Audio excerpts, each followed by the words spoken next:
वो सैया काला साड़ी लई है का हो ये कहे से हो? हमरे इरफान दीवाना जी फरमाइश है, लेकिन हम उनसे कहा था अच्छा उनसे कहा थिया ए लाल साड़ी से हाँ मेहंदी कलर साड़ी से अब जीव भर गया है। अब करिया पहिर अब ब्लैक चाहिए। ए बानी चकर रही है वही दी है ने। ओ सैया काला साड़ी लई है, ओ सैया काला साड़ी लई है, कमर में छिप जाए। सैया काला साड़ी लई है, कमर में छिप जाए।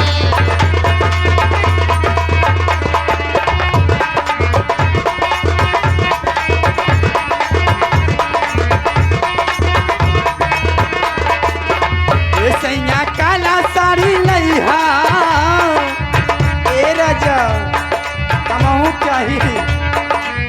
ए सैया काला साड़ी लई हा, कमर में छिप जाए। राजा काला साड़ी लई हा।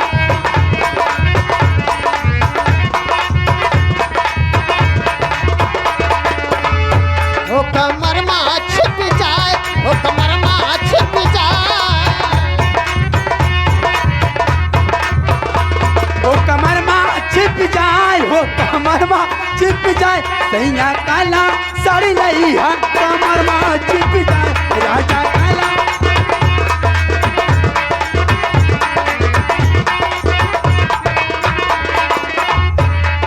ये आ गए इरफान दीवाना। उनका कहना है क्या हर कदम पर कोई कातिल है, कहाँ जाए कोई। कहना है? नैहर में पहरी माई हो बड़ी बरजे, आई हो मोरी बरके, नैहर में पहिरी, हे पहिरी आई हो मोरी बरके। हमहू गए रहे बधावा में,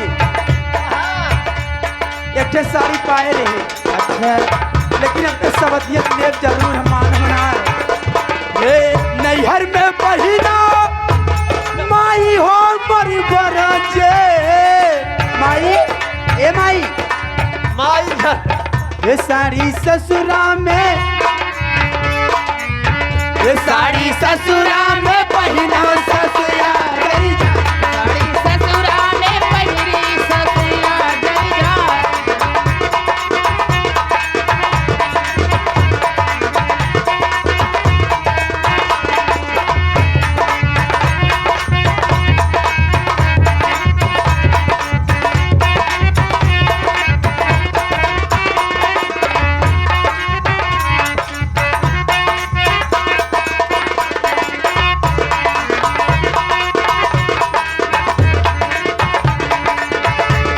अरे देखिए 51 रुपया हमरे